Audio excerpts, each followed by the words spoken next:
Overall big boss season చూస్తున్నారు కదా, చూస్తున్నప్పుడు మీకు ఏమనిపిస్తుంది నార్మల్గా మొత్తం వీళ్ళు గేమ్స్ ఎలా అనిపిస్తున్నాయి, వాళ్ళందరూ ఎలా ఉన్నారు, వాళ్ళ మెంటాలిటీస్ ఎలా ఉన్నాయి, ఏమనిపించింది ఒక్కొక్కరి గురించి? అలాగా హైలైట్ అయ్యా ఎవరు నాకు అనిపించలేదు. నబీల్ కొంచెం నచ్చాడు. ఇది కూడా లాస్ట్ వీక్ తన అంటే స్టాండ్ తీసుకోవడం కానీ టాస్క్లో కానీ నచ్చాడు అనమాట. అదర్వైజ్ ఇంకెవరు అంత ఇన్ఫ్లుయెన్స్ చేయలేదు, నాకైతే చేయలేదు. మిమ్మల్ని అయితే ఇన్ఫ్లుయెన్స్ చేయలేదు. ఇప్పుడు నేను ఒక్కొక్క కంటెస్టెంట్ గురించి అడుగుతాను, మీరు వాళ్ళ గురించి మీ ఒపీనియన్ ఏంటో చెప్పండి. Nainika the best. Actually to be a viewer తను ఎక్కువ ఎవరికి ఇన్ఫ్లుయెన్స్ అవ్వడం లేదు. అంటే మీరు మాట్లాడుతున్నారు కదా నేను అదే మాట్లాడుతున్నాను పోవడం లేదు. ఒక ఫ్రెండ్షిప్కి ఒక బ్రదర్ సిస్టర్ రిలేషన్కి కూడా అని చేస్తుంది. అంటే ఇలా అని వాళ్ళకి నేను నిఖిల్ కోసం చెప్పడం లేదు, అలా అని కొన్ని మాటలు ఇక్కడి నుంచే పట్టుకుని వెళ్ళి ఫ్రెండ్స్ చెప్తుంది ఇలా అన్నా అని అనుకుంటున్నారు అని తప్ప తను జెన్యున్ గా గేమ్ ఆడుతుంది. బేబక్క వచ్చేసారు.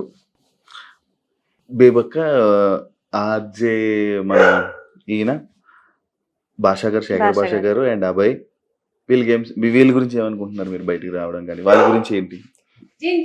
వీళ్ళిద్దరిలో అంటే వీళ్ళ ముగ్గురులో రాకుండా ఉంటే బాగుందని అనిపించింది. అభయ్ నవీన్ తను అంటే అన్ఎక్స్పెక్టెడ్ నా కోసం అయితే. నేను టాప్ 5 లో అనుకున్నాను అనమాట తన మెచ్యూరిటీ లెవెల్ చూసి.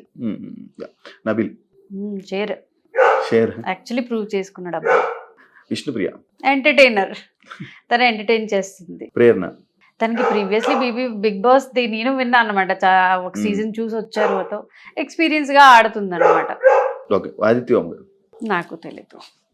నిఖిల్ ఆడతాడు, మంచిగా ఆడతాడు. కొంచెం నాకు అనిపించింది డే బై డే తను సైడ్ చేసినప్పుడు యాక్చువల్లీ ఇది clan to clan survival for the fittest task అది నబిలికి తీయడం మట్టుగా అస్సలు నచ్చలేదు నాకు. స్ట్రాంగెస్ట్ ప్లేయర్ కి మీలోనేమో మణికంఠ వీక్ అని వాళ్ళకి తీశారు, వాళ్ళేమో స్ట్రాంగ్ అని వాడి ఏంటి పృథ్వీ ఈ వీక్ మేబీ గేమ్ మొదలు పెట్టాడు. గేమ్ అంటే నేను గేమ్ అయితే చూడలేదు, తన స్ట్రెంగ్త్ చూసాను అంతే. సోనియా వెళ్ళిపోయిన నుంచి ఇప్పుడు మారొచ్చు అంటారు. అలా ఏం లేదు, వాళ్ళు మనం ఎవరు మాట్లాడాలి. సీత కిరాక్ బాగా ఆడుతుంది అమ్మాయి. యష్మి వేస్ట్. అయ్యో తను కూడా మెనిపులేటే చేస్తుంది. ఎక్కడ ఏ గ్రూప్కి వెళ్ళినా చూడండి నేను I'm the best everyone is waste అని తన ఏదో పెద్ద జ్ఞాన దేవత లాగా మాట్లాడుతుంది తప్ప మాటలే. ఏ టాస్క్ అయినా టాస్క్ వెళ్తే టాస్క్ ఓడిపోతుంది కానీ బయటకు వచ్చి అరడానికి పనికి వస్తుంది. అందుకే నాకు ఇష్టం. నెక్స్ట్ ఏం చెప్పాలనుకుంటున్నారు ఆడియన్స్ కి? నైనిక గురించి తెలియనివి ఏమైనా చెప్పాలనుకుంటున్నారా? వాట్ ఈజ్ నైనిక అనేది ఏమైనా చెప్పాలనుకుంటున్నారు?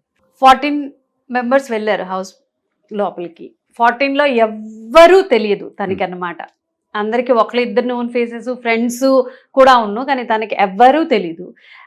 ఏం బిగ్ బాస్ నాలెడ్జ్ లేదు, ఎంటీ మైండ్ ప్లెయిన్ పేపర్తో వెళ్ళింది అనమాట. అలా అనుకోవచ్చు.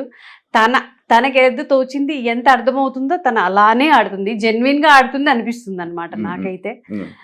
మరి మీ పబ్లిక్ కూడా చూస్తున్నారు కదా, వాళ్ళ పాయింట్ ఆఫ్ వ్యూ కూడా ఉంటుంది కదా, ఎవరు ఎలా గేమ్ అంటే ఇన్ఫ్లుయెన్స్ అయ్యి ఆడుతున్నారో, ఒకళ్ళు వేరే వాళ్ళ మాట విని ఆడుతున్నారు, అవన్నీ తెలుసుకొని ఓటు వేయాలి. యాజ్ ఎ గర్ల్ తను చాలా స్ట్రగుల్ చేసి ఇంతవరకు ఇంత పెద్ద ప్లాట్ఫామ్ వరకు వెళ్ళింది. నేను కూడా ఎప్పుడు అనుకోలేదు తను అంటే ఇంత కెరియర్ ఇలా గ్రోత్ అవుతుంది అని. కష్టపడి వెళ్ళినది, తనకి తోచిన ఆట తను ఆడుతుంది. అంటే 10 మందితో హాహా అని తను కలిసి ఆడడం లేదు, తన ఓన్ ఒపీనియన్ ఇస్తుంది. టైంకి సెట్ అయినట్టుగా అనమాట, ఏ సిచ్యువేషన్కి బట్టి పాట ఆడుతుంది. సో మీకు అది అనిపిస్తే పక్కాగా తనకి ఓట్ చేసి ముందుకు అంటే పంపిస్తారని ఆశిస్తున్నాను. యాజ్ అ మదర్గా నేను కొంచెం సెల్ఫిష్గా ఆలోచిస్తున్నాను నా కూతురు ముందుకు వెళ్ళాలని. సో ప్లీజ్ మీ అందరూ సపోర్ట్ చేస్తారని, నైనిక ఫ్యాన్స్ కూడా నైనికకి సపోర్ట్ చేస్తారని ఆశిస్తున్నాను. Thank you so much. Nainika ఇంకా గేమ్ బాగా ఆడి ఇంకా మంచిగా లోపల ఉండి విన్నర్ అవ్వాలని మనస్ఫూర్తిగా కోరుకుంటూ, మీరు అనుకున్న జరగాలని కోరుకుంటూ thank you so much interview ఇచ్చినందుకు. చూసారు కదా ఇంటర్వ్యూ. ఇంకో గెస్ట్తో మళ్ళీ మీ ముందుకు వస్తా. అంతవరకు సియా.